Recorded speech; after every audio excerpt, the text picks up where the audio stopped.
Hello అందరికీ జై భీమ్. రాష్ట్రంలో సంచలనానికి తెరలేపేటువంటి ప్రాంతం ఒంగోలు అనే సంగతి రాష్ట్ర ప్రజలందరూ కూడా తెలుసు. సో ఇటీవల వైఎస్ఆర్సీపీకి ప్రధాన నాయకుడు, రాష్ట్ర స్థాయి నాయకుడు, జిల్లాలో అధ్యక్షుడిగా చాలాసార్లు పనిచేసినటువంటి వ్యక్తి బాలినేని శ్రీనివాసరెడ్డి గారు, ఈయన ఇటీవల పార్టీ మారటం జరిగింది. సో మారి వైఎస్ఆర్సీపీ నుండి అంటే జనసేనలోకి వెళ్ళడం జరిగింది. అందరికీ తెలిసిన విషయమే. ఇది రాష్ట్ర వ్యాప్తంగా కాదు, ఇరు రాష్ట్రాల్లో దేశవ్యాప్తంగా కూడా కొంచెం సంచలనంగా మారినటువంటి పరిస్థితి. సో ఇప్పుడు బాలినేని వాసు గారు జనసేనలో చేరి జనసేనలో ప్రాతినిధ్యం ఒంగోలు నుంచి వహించడానికి పావులు కదుపుతున్న పరిస్థితులు. ఇప్పుడు బాలినేని గారు పార్టీ మారడం అంటే మిగతా వాళ్ళు పార్టీ మారితే పెద్ద విషయం కాదు.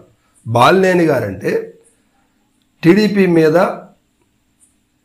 గట్టి పోరాటం చేసినటువంటి నాయకుడు అని చెప్పుకోవచ్చు. వైఎస్ఆర్సీపీకి రాష్ట్రంలో ప్రధాన నాయకత్వంలో 4-5 పేర్లు ఉండాలి అంటే అందులో బాలినేని గారి పేరు ఉంటుంది వైఎస్ఆర్సీపీ తరఫున. ఇది బాలినేని గారి పరిస్థితి. ప్రకాశం జిల్లాకి ఆయన వైఎస్ఆర్సీపీలో కావచ్చు, కాంగ్రెస్ పార్టీలో కావచ్చు, యూత్ కాంగ్రెస్లో కావచ్చు, చాలా కాలం పాటు ప్రకాశం జిల్లాలో ఆయన మార్పును అనేది చూపించినటువంటి పరిస్థితి ప్రకాశం జిల్లాలో. సో ఇలాంటి వ్యక్తి పార్టీని వీడటం అనేది కొంచెం సమస్యాత్మకంగానే ఉంది. పోనీ టీడీపీ నుంచి అవతల సమర్థుడు కానటువంటి వ్యక్తి ఏమన్నా ఉన్నాడా అంటే అలాంటిది ఏమీ లేదు. గట్టి ఈయనకి పోటీగా ఉండేటువంటి వ్యక్తి, ఓటమి లేని నాయకుడిని 2 సార్లు ఓడించి దారుణంగా ఓడించినటువంటి వ్యక్తి, భారీ మెజారిటీతో గెలిచినటువంటి వ్యక్తి దామచర్ల జనార్దన్ రావు గారు. ఈయన కూడా ఒంగోలు స్థానికుడు. సో ఇప్పుడు ఈయన పార్టీ మారినా కూడా దామచర్ల జనార్దన్ గారికి వీరిద్దరికి ఉన్నటువంటి పాత కక్షలని పచ్చగడ్డేస్తే బగ్గుమనేటువంటి సందర్భాలు వీళ్ళ మధ్యన చాలా జరిగింది.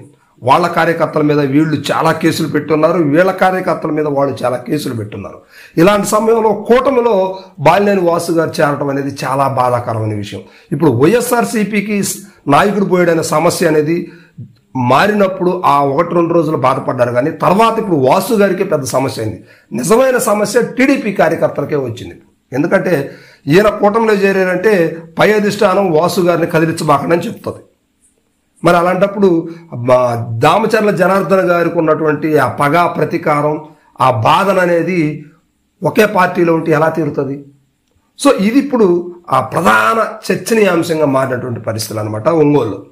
ఇప్పుడు ప్రకాశం జిల్లా వ్యాప్తమే కాదు, రాష్ట్ర వ్యాప్తంగా కూడా దామచర్లకి జనార్దన్కి ఉన్నటువంటి ఆ డిస్టర్బెన్స్ అనేది ఇప్పుడు ఒకే పార్టీ ఒకే గూడు కింద చేరుతున్నారు. అంటే పార్టీలు వేరైనా కూటమి ఒకటే కనుక ఇప్పుడు వారి అధిష్టానం ఒకటే కనుక ఇప్పుడు వీళ్ళిద్దరు కలిసి ఉండాలనా, వ్యతిరేక దిశగా ఉండాలనా? వ్యతిరేక దిశగా ఉంటే అధిష్టానం వీరికి నచ్చజెప్పే ప్రయత్నం చేస్తుంది. కానీ ఇలా వీళ్ళిద్దరికి ఉన్నటువంటి సమస్యలు ఎలా తీరాలి?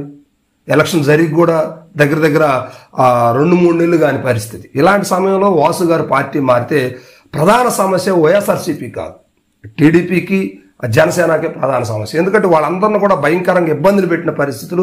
వాసు గారు కార్యకర్తలు కానీ గతంలో చాలా వార్తలు వచ్చినాయి, వాసు గూండాలు, వైసీపీ గూండాలు టీడీపీ వాళ్ళని ఇబ్బంది పెట్టారని చెప్పి. సో ఇలాంటి పరిస్థితుల్లో ఇప్పుడు టీడీపీ ఎవరైతే దామచర్ల గారు ఉన్నారో ఇప్పుడు ఆయన భారీ మెజారిటీతో గెలుచున్నారు. ఆయన ఇప్పుడు వీళ్ళ మీద కక్ష సాధింపు చర్యలు ఎలా చేయాలి? అధికారం ఉండి కూడా చేతులు కట్టుకొని కూర్చోవడం అంటే టీడీపీకి సాధ్యం కాని పరిస్థితి. సో ఇప్పుడు అంతేకాదు, జనసేనలో అందరితో పాటే నువ్వు అన్నట్టుగా జనసేన అధినేత పవన్ కళ్యాణ్ గారు చెప్తున్నారు. సో ఇలాంటప్పుడు ఇప్పుడు వాసు గారు ఆ ముందుకు వెళ్ళలేని పరిస్థితి, వెనక్కి రాలేని పరిస్థితి, మింగాలేక కక్కలేక ఉన్న పరిస్థితులు అన్నట్టుగా వాసు గారిని ఇప్పుడు బాగా ఇబ్బంది పెట్టే పరిస్థితులు కనిపిస్తూ ఉన్నాయి. సో ఇది ఇంతటితో ఆగే పరిస్థితి లేదు. ఆయన ముందుకెళ్లే కొద్దీ ఆయనకి ఒక రకంగా ఉచ్చు బిగుస్తుందనే చెప్పుకోవచ్చు. ఆయనతో పాటు కార్యకర్తలు అయితే ఎవరు వెళ్ళలేదనేది సమాచారం అయితే ఉంది. కానీ ఆయన ఒక్కడ వెళ్ళేసి ఆ జిల్లాని, రాష్ట్రాన్ని ఏమాత్రం మార్పు చేయగలడు? అయితే ఆయన వెళ్ళిన ఉద్దేశం ఏంటంటే పార్టీని సరైన నాయకుడు రెడ్డి సామాజిక వర్గం నుంచి జనసేనలో ఎవరు లేకపోవడం, ఈయన ఒక గట్టి ప్రధాన పాత్ర పోషించేసి జిల్లానే కాదు ఒక దక్షిణ ఆంధ్రప్రదేశ్ అంతా కూడా ఆయన హస్తగతం చేసుకునే విధంగా, అంటే సీనియర్గా ముందు చేరటం వల్ల సీనియారిటీ అవుతాడు, సీనియర్ నేత అవుతాడన్న ఒక ఆలోచనతో వెళ్ళిన ఆలోచన అయితే మంచిదే. కానీ కూటమిలో ఈయన ఇమిడే పరిస్థితి అయితే కనిపించట్లేదు. చాలా బాధాకరంగా మొదలైనటువంటి పరిస్థితులు ఉన్నాయి. సో ఇప్పుడు వాసు గారికి చాలా గడ్డు కాలం ఎదురైంది. అవతల దామచర్ల గారేమో నేను ఆయన్ని పార్టీలో వచ్చినా కూడా ఉన్నా ఊడినా ఆయన వదిలే ప్రసక్తి లేదంటున్నారు. చివరికి జనసేన కార్యకర్తలు కూడా ఆయన మీద గుర్రమనే పరిస్థితి, రోజు ఒక స్టేట్మెంట్స్ భయంకరంగా ఇస్తున్నారు ఆయన గురించి. ఎవరికి ఇష్టం వచ్చినట్టు వాళ్ళ ఇష్టానుసారంగా ఆయన మీద స్టేట్మెంట్లు ఇస్తూ వార్తలు చెప్తారు. సో ఇది వాసు గారి పరిస్థితి.